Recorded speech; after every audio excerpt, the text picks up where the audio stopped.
ఇదే వ్యవహారంలో ఇంకో ఆసక్తికరమైన అంశం ఏంటంటే ఎన్టీవీలో కథనం వస్తే అర్ధరాత్రి తెలంగాణ జర్నలిస్టులను పోలీసులు అరెస్ట్ చేశారు. అదుపులోకి తీసుకుని విచారణ జరిపారు. అదే రోజు ఎన్టీవీ ఆఫీసులోకి దూసుకెళ్లి మరీ హంగామా చేశారు పోలీసులు. ఒకే రోజు రెండుసార్లు ఎన్టీవీ ఆఫీసులో సోదాలు జరిపారు. ఎన్టీవీ సంస్థలో హార్డ్ డిస్క్లు, కంప్యూటర్లు స్వాధీనం చేసుకున్నారు. తెలంగాణ పోలీసుల సోదాలు జరిగాయి. ఎన్టీవీ కథనాల నేపథ్యంలో సిట్ ఏర్పాటై విచారణ జరుగుతోంది. మరి ఏబిఎన్ రాధాకృష్ణ కొత్త పలుకులో ప్రచురించిన కథనాలు కూడా సిట్ పరిధిలోకి వస్తాయిగా. అవన్నీ సున్నితమైన అంశాలే కదా.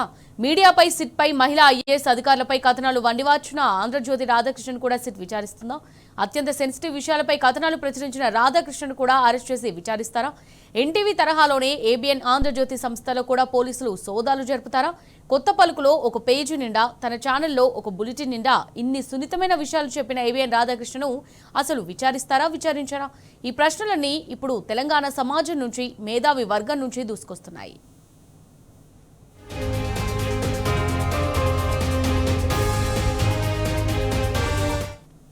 సీఎం ప్రమేయం లేకుండా సిట్ ఏర్పాటు చేయడం నిజమేనా? ఒకవేళ నిజమే అయితే సీఎం అనుమతి లేకుండా అధికారులే సిట్ ఏర్పాటు చేసుకోవడం దేశ చరిత్రలో ఇదే తొలిసారి. మంత్రిపై బొగ్గు గనుల కథనం ప్రచురించిన రాధాకృష్ణకు నోటీసులు ఇచ్చి సిట్ విచారణకు పిలుస్తుందా? కథనంలో ఎక్కడా సదరు మంత్రి పేరును ఎన్టీవీ ప్రస్తావించలేదు. కానీ ఆ మంత్రి కోమటిరెడ్డి అని ఆంధ్రజ్యోతి రాధాకృష్ణ స్పష్టంగా రాశాడు. మంత్రి పేరు రాయని కథనం మీద సిట్ కేసు పెట్టింది. మరి ఇప్పుడు ఏకంగా మంత్రి పేరును రాసిన ఆంధ్రజ్యోతి మీద కూడా కేసు పెడతారా?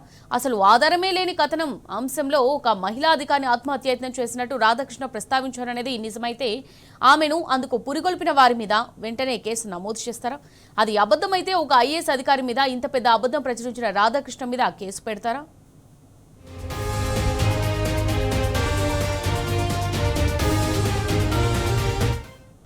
రైట్, దీనికి సంబంధించి మరిన్ని డీటెయిల్స్ మా క్రైమ్ బ్యూరో చీఫ్ భాస్కర్ అందిస్తారు. భాస్కర్, ఇవాళ రాధాకృష్ణ చేస్తున్నటువంటి కొత్త పలుకులు, చెత్త పలుకులు, ఈ పలుకులతో తెలంగాణ సమాజాన్ని గందరగోళపరిచేటువంటి పరిస్థితి చాలా స్పష్టంగా కనిపిస్తోంది. కానీ తెలంగాణ ప్రజలు మేధావులు, వాళ్లకు అన్ని తెలుసు. కొట్లాడి సాధించుకున్నటువంటి రాష్ట్రంలో ఇవాళ కేసీఆర్ గారి నాయకత్వంలో అనేక పోరాటాలు చేసి తెలంగాణ సాధించుకున్నటువంటి పోరాట ప్రతిభ ఉన్నటువంటి తెలంగాణ ప్రజలను గందరగోళానికి గురి చేయడానికి ఆంధ్ర చంద్రబాబు డైరెక్షన్ లో, ఇక్కడ రేవంత్ రెడ్డి కన్సల్టెంట్ లో రాధాకృష్ణ ఆడుతున్నటువంటి ఈ కొత్త పలుకుల ఆటల్లో బొమ్మలుగా మిగిలిపోతుంది మాత్రం ఇక్కడ ఉన్నటువంటి తెలంగాణ కాంగ్రెస్ నాయకులు.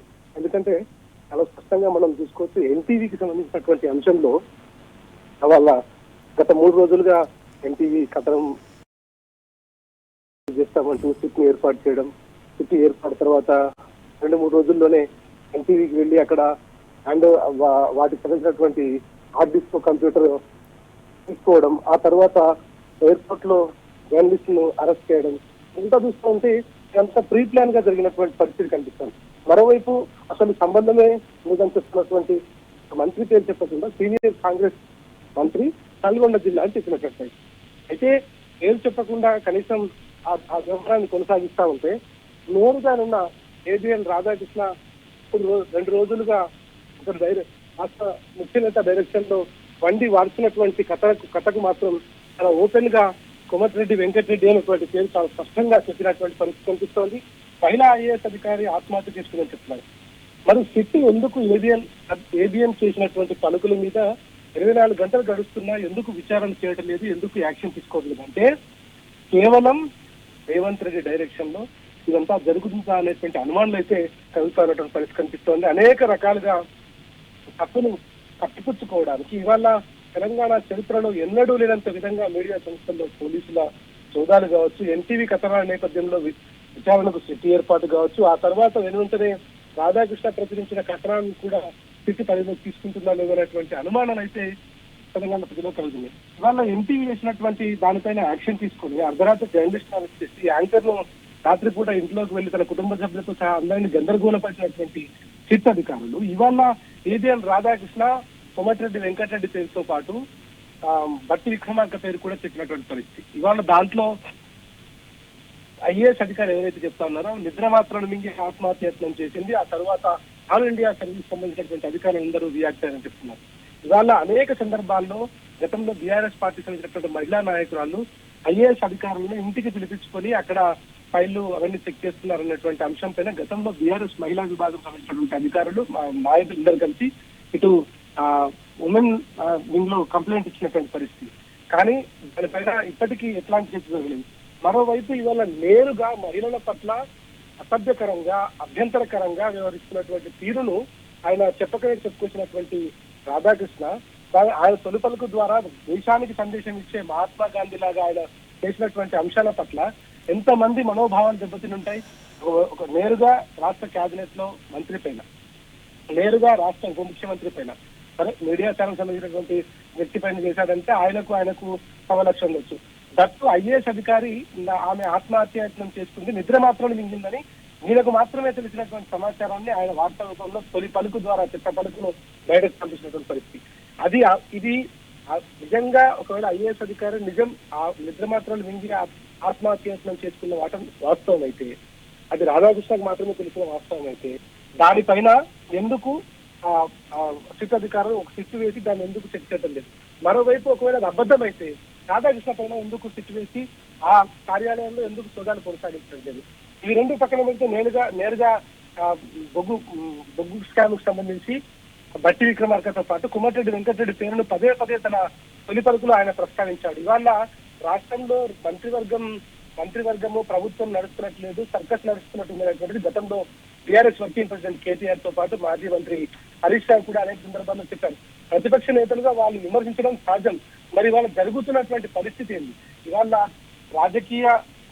రాజకీయాలకు తలొద్ది రాజకీయ నాయకులకు మడుగులొట్టడానిక ఇవాళ జర్నలిజం విలువలను తాకట్టు పెడుతుంది రాధాకృష్ణ అనేటువంటి ఆలోచించుకోవాలి.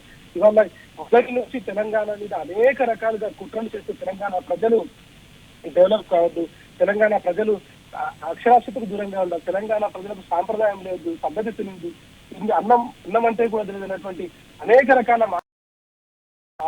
తనకు సంబంధించినటువంటి ఇంటర్వ్యూలలో తన వ్యంగ్యాన్ని అంతా బయట పెట్టినటువంటి వ్యక్తి రాధాకృష్ణ. ఇవాళ రాష్ట్రంలో ఐఏఎస్ అధికారుల తరఫున వకాల్తా పుచ్చుకుని మాట్లాడుతుంటే సరే అందరూ స్వాగతిద్దాం, దాని గురించి మాట్లాడదాం. కానీ జరగనటువంటి విషయాన్ని ఆత్మహత్య చేసుకుని ఉంటే కేసు ఎందుకు రిజిస్టర్ కాలేదు, కంప్లైంట్ ఎందుకు ఇవ్వలేదు? ఆత్మహత్య దాన్ని చేసుకోవడానికి ప్రేరేపించినటువంటి వ్యక్తులు ఇద్దరు కూడా నేరస్తులే, వాళ్ళపైన ఎందుకు కేసు పెట్టడం లేదు? కనీసం దానికి సంబంధించినటువంటి ఎఫ్ఐఆర్ ఎందుకు బయటకు రావట్లేదు? ఇంత చేసినటువంటి రాధాకృష్ణ మీద సిట్ ఎందుకు ఏర్పాటు చేయాలి అంటే, ఇవాళ రాష్ట్ర ప్రభుత్వంలో ఉన్నటువంటి ముఖ్యమంత్రి దగ్గర హోంమంత్రిత్వ శాఖ ఉండటం, హోమ్ మినిస్టర్ గా రేవంత్ రెడ్డి ఉండటంతో పాటు రేవంత్ రెడ్డి నేరుగా రాధాకృష్ణ నివాసానికి వెళ్లి కొత్త సంవత్సర శుభాకాంక్షలు చెప్తూ తనకు సహకరించాలని మీడియా నేతలకు తనకు నచ్చినటువంటి మీడియా నేతల ఇళ్లలోకి వెళ్లి వాళ్ళతో మాట్లాడుతున్నారు. కాబట్టి వాళ్ళను కట్ చేస్తే నా ఉద్యోగాలు ఊడిపోతాయనేటువంటిది పోలీసుల భయం. ఎందుకు ఇంత 10 సంవత్సరాలుగా తలెత్తుకుని తిరిగినటువంటి పోలీసు వ్యవస్థ 2 ఏళ్లుగా ఇంత అనిశ్చితమైనటువంటి స్థాయికి ఎందుకు దిగజారిపోయింది అనేటువంటి విషయాన్ని కూడా అర్థం కాదు. ఇవాళ పోస్టింగ్ల కోసం, ప్రమోషన్ల కోసం, ఇష్టమైన దగ్గర ఉండడం కోసం ఇంత యూనిఫామ్ ని కూడా పక్కన పెడుతున్నటువంటి వాళ్ళ మనోధైర్యాన్ని పక్కన పెడుతున్నటువంటి పరిస్థితి కనిపిస్తోంది. ఇవాళ రాధాకృష్ణ ద్వారా తెలంగాణ ప్రజలు గందరగోళానికి తెరతీసినప్పటికీ తెలంగాణ ప్రజలు విజ్ఞులు, ఆలోచించగలిగినటువంటి కెపాసిటీ ఉన్నోళ్ళు, కేసీఆర్ నాయకత్వంలో అనేక మంది అమరవీర సాక్షిగా తెలంగాణ సాధించుకున్నటువంటి రాష్ట్ర ప్రజలు అన్ని గమనిస్తున్నటువంటి పరిస్థితి కనిపిస్తోంది. వాళ్ళ ఒక సోర్స్ ద్వారా ఎన్టీ వార్త వేసింది, దానికి కౌంటర్ గా ఏబిఎం వాళ్ళ వార్త వేసి ఎవరి ఆనందం కోసం చేసిందో అర్థం చేసుకోవాలి. దట్టు ఒక దళిత నాయకుడైనటువంటి 40 ఏళ్లుగా రాజకీయాల్లో ఉన్నటువంటి ఉప ముఖ్యమంత్రి పైన నేరుగా తయారు చేసేటువంటి ప్రక్రియ కొనసాగించడం, అన్నిటిపైన సిట్టు ఏర్పాటు చేస్తారా, మరి ఇప్పటికైనా పోలీసులు ఏర్పాటు చేయరా, ఏబిఎం పైన చర్యలు తీసుకుంటారో లేదో అనేటువంటి మాత్రం తెలంగాణ ప్రజలు గమనిస్తున్నారు. వాళ్ళు ఏం నిర్ణయం తీసుకుంటారో పోలీసులు రాబోయే రోజుల్లో మనకు తెలిసే అవకాశం కనిపిస్తోంది. Amulya. Right, thank you Bhaskar.